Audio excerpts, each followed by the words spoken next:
If you were wondering whether or not you were a kind person, an empathetic person, you might ask your close friends or family, maybe check in with members of your inner circle. Or you might set off on a 2-year search around the world, interviewing top neuroscientists, getting an MRI, and interviewing people known for their empathy. That is what Dr. Brian Goldman did.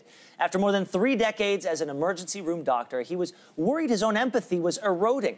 The power of kindness is the result of his search, and Dr. Brian Goldman is here in studio this morning to share what he's learned. Thank you so much for being here. Nice to talk to you, Ben. So, Doctor, this is not the book that you set out to write. Right. Originally, you wanted to write about the effects of working in an emergency room setting, and instead you did this. Talk to me about that pivot. That pivot was partly about a publisher and editor saying, why don't you go into the world, because kindness is universal. And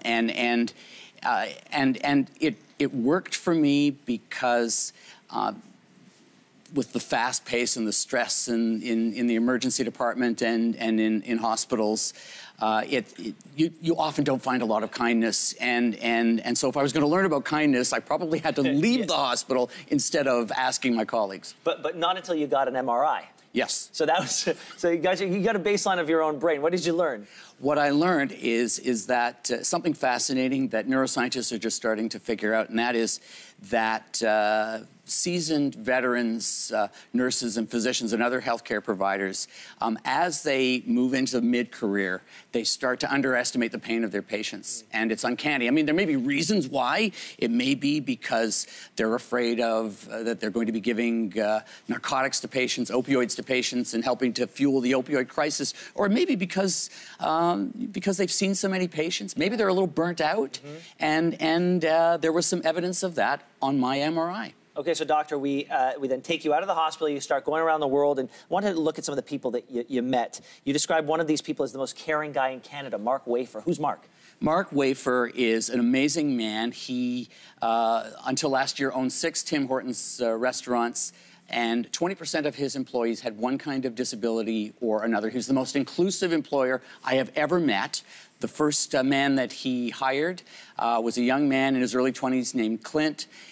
Clint has Down syndrome. And Mark didn't know if Clint was going to be a good employee, but within 2 or 3 weeks, he realized that Clint was his best employee, that he arrived early, you couldn't drag him away from his job, he loved his work, and the turnover rate at his Tim Hortons was half that of all the other turnover rates of all the other fast food restaurants in his system and in others. And you know, high turnover is low profit. So from the most Canadian place, Tim Hortons, to South America, you met with a woman named Shala, and you say that she has an empathetic ability that you describe as unworldly. Yes. Okay, what does that mean? It means that if you've ever had a conversation with somebody, you know, outside the Trevi Fountain in Rome or at the Matterhorn, and you find yourself telling your life story to this person, it's probably Shala.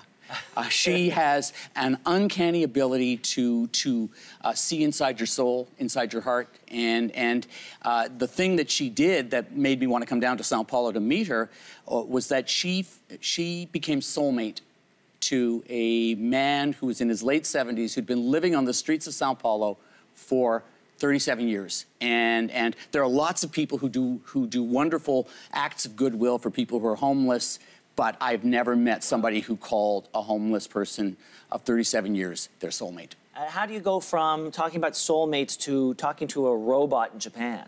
How do you discover empathy with a robot?